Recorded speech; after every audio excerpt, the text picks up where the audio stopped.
Every team, every topic, everywhere. This is Believe. Hello, everyone in podcast listening land. I'm Karen Devaney. And I'm Ann Varner. And we're sisters. Welcome to Sugar-Coated Murder, where we'll discuss and probably inappropriately laugh about and comment on. Yep, one of our favorite subjects, murder. Oh, and we love to bake. And why not combine our two favorite subjects? Baking and killers.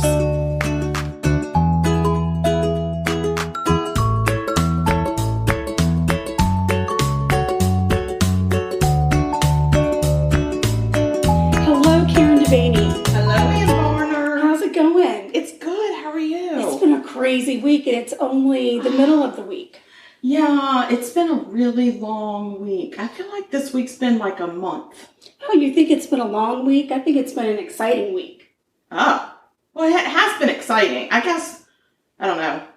Parts of my life, it feels like it goes by fast, and other parts, it don't feel like it goes by so fast. Right, yeah. So, I mean, we had, let's see, on Monday, we had an interview with somebody who may or may not do an article on us. But we really hope he does. Lee. No, I think it's up to the editor. But, I know. Lee's editor. Hopefully the editor will fall in love with us. We'll see what happens. That was really fun. Even if our article doesn't make it in the paper, it was I really feel like that we've made a really good contact because I think he's a great kid. Yeah. He's a great guy. I shouldn't call him a kid. No. You know, for me, he's a kid. Yeah, because he's the same age as our kids. I know, but... You know, I'm sure he's trying to be a man, not a kid. So, right. But, no. You know, very, I very feel like professional. It was a nice laid-back setting. It wasn't intimidating. It wasn't stiff or anything. It was really kind of fun. And I just feel like, you know, he's a good guy to know. I agree. Yeah. And, you know, anytime you go into an interview, you got to kind of get yourself prepared as to what kind of questions they might ask. I know. Do your whole thing. So I know... For us, we had been talking, some people have been asking us, you know, what's your slogan? Okay. And I know where this is going. We've even jotted down a couple, you know, some things that we say at the end of our podcast, usually stay sweet, don't kill people. If you kill people, we will talk about you. Yeah. We've even discussed maybe throwing in murder sprinkled with some sugars. And killer recipes. We've talked about all of these things. We have. And as we're talking to... We spoke about all of them. Yes. So we're getting to go. And as we're going to the interview, we're speaking about it. Yeah, we were very, very prepared. And then we get into the freaking interview. Okay. Calm down. At least 5 times during the interview, which was over an hour, Karen Devaney says, we're just a couple of broads baking stuff in the kitchen and talking about murder. Well, because he was saying things like, you know, y'all are journalists. And I was like, we're not journalists. We're just a couple of broads in the kitchen talking about murder. When have we ever referred to ourselves as broads? I don't know. Back in the 40s, I think in our past life, we were just a couple of broads. No, we've never been a couple of broads. I know. I've said the Me Too movement back about 40 years, I think. He probably went home and was like, broads. He probably had to call his mother or his grandmother and say, what's a broad? And then his editor's going to be like, you can't call these girls broads. Exactly. And the editor's going to think he made the whole thing up because there's no way any female today would refer to themselves as just a broad in the kitchen. We didn't know. You know, it's just what we feel. It's what we feel. It's what I feel. I feel like we're just a couple of broads in the kitchen. So stay tuned. We've not yet decided on a slogan. It may be 2 broads in a kitchen talking about murder. That's right. Exactly. Because that's what we do. And I think my thing was, we're just ordinary people. We don't look at ourselves as journalists by any means. No. And he was saying... But I get his point. We are, because we do go in and we research. We do a lot of research and we write the heck out of everything. We write everything up. Yeah. Yep. So, in a way, this is kind of like a voice blog. Yeah. But I don't think I've ever looked at myself like I'm a journalist. Or a broad. I'm just saying. Okay, maybe I look at myself as a broad. I just don't say it out loud. So as we are approaching the end of September, the weather here in South Carolina has cooled down tremendously. Yes. And we've actually had some days that have felt like what I remember fall to be. Yes. Which is rare here. It is very rare. Get it. Yes. Sometimes even in the fall, I'll see like one leaf that's turned yellow and I'll be like, oh my God, it's fall. Yeah, or we'll have a night that, dips into the high 50s, but then the next day it's still in the high 80s. Right, and the humidity is the biggest problem. Right. So for the past couple of days, I was telling you, we slept with our windows open last night, which is, I don't remember the last time I did that. Yeah, that's great. It was beautiful. It was absolutely beautiful. Yeah. So this has been nice. So I picked my recipe around kind of a fall feeling. Yeah, and we've got ourselves cups of tea. We love we call it tiger tea. Yeah. But I think it's called Bengal tea, maybe. Bengal. I'm not sure. We call it tiger tea because there's a tiger on the box that it comes in. But we have sweetened it just a tiny little bit with the most delicious honey from our friend Farmer Katie. Y'all remember Farmer Katie? At Growing Minds. Goats. Yep, she's at Growing Minds. So thank you so much, Farmer Katie, for the honey. Yes, if you guys are local, you should definitely look up Growing Minds and go and buy. She has eggs, fresh farm eggs. She even let Ann and my son go over and pick the eggs right up underneath the chicken's butt. That was an experience. And I had to negotiate. Yes, and please of course don't she has me. the goats, but then she sells, she sells a lot of herbs when it's herb season. I don't know when it's herb season. And then I think egg season is getting ready to go out because she said that they they stop laying when it gets cooler weather or something. But for a month, and then they'll start up again. Right. They got to rest. Everybody's got to rest. Everybody needs a break. Yeah.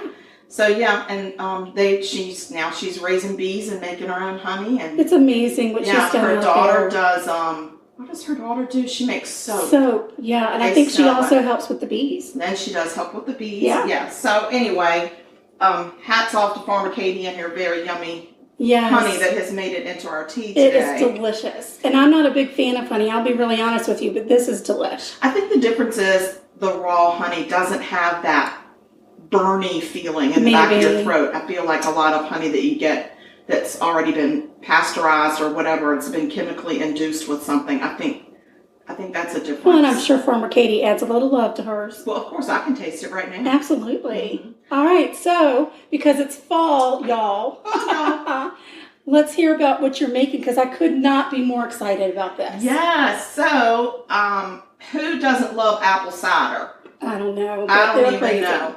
So today I am making apple cider donuts. I've never made donuts before. I bought a donut pan for the first time in my life. That's exciting. So this will be for a first. Of course, I got this from Sally's Baking Addiction because I'm addicted to Sally's Addiction. Yeah, that's just all there is. We're addicted to Sally. Yeah, definitely. So, but it's nice because when I post on the gram that we've made something, like when I post the pictures of what we've made and I tag her, she always likes it, which is such an honor for me. That is so nice. That she takes the time to do that. Yeah. So anyway, these seem to be very easy.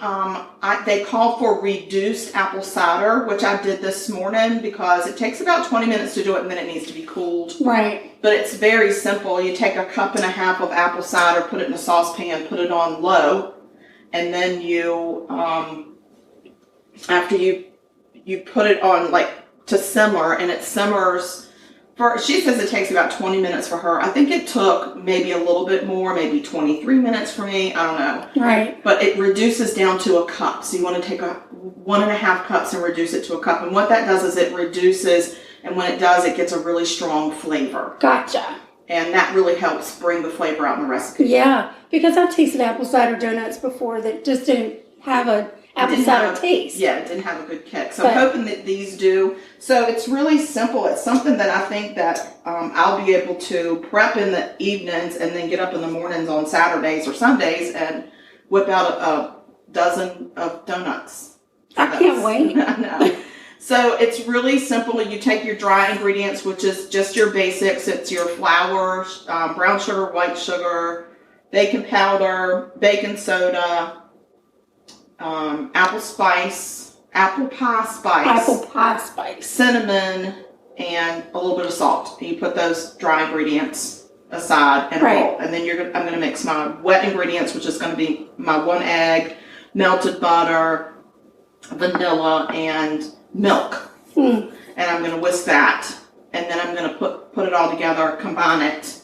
And then at the end, after it's combined, you just kind of stir in your apple cider. Right. That's been reduced. And then you